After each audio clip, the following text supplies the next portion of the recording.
histórico. A Assembleia Geral de Sócios destitui Leonel Martins de Oliveira da presidência do Guarani. Falando do Guarani, que viveu ontem um momento inédito em 100 anos de história. O Leonel Martins de Oliveira foi destituído do cargo de presidente pela Assembleia Geral de Sócios. A votação foi marcada por muitos protestos. Mais de uma hora antes do início da Assembleia, os torcedores do Guarani já protestavam em frente ao Brinco de Ouro. A diretoria bugrina montou um forte esquema de segurança, contratou 30 homens e pelo menos 8 cachorros da raça Pitbull. Mas até os animais mostravam um clima de hostilidade. Na entrada do salão social, opiniões divididas. Eu acho que a questão maior não é a figura do Leonel em si, né?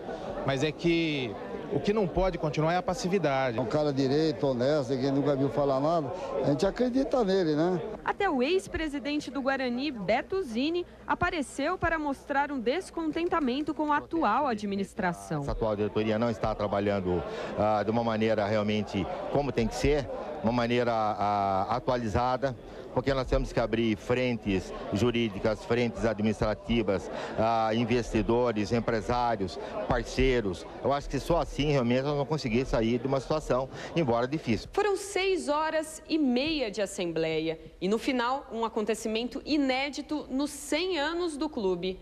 O presidente Leonel Martins de Oliveira e a atual diretoria estão cassados. Todo mundo que quiser contribuir para o Guarani tem que estar aberto. O Guarani é muito grande, não é de uma pessoa só. Nós não somos nada. O Guarani é da família, é de todos, gente. É isso que a gente quer.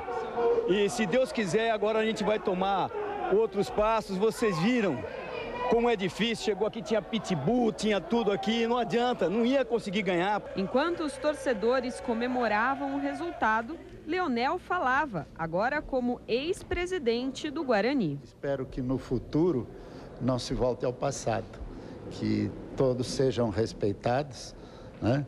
E que o Guarani tenha paz e que as pessoas que futuramente aqui virão administrar, que tenham capacidade e que criem condições para resolver os problemas que nós herdamos. O presidente do Conselho Deliberativo, Antônio Sagula, é quem assume o comando. Ele tem 10 dias para convocar uma assembleia e votar uma nova composição da diretoria executiva. Pelo estatuto, nós temos que encontrar esses elementos dentro do próprio Conselho.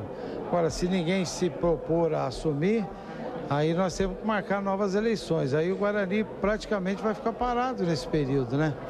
Esse é o temerário, é esse período.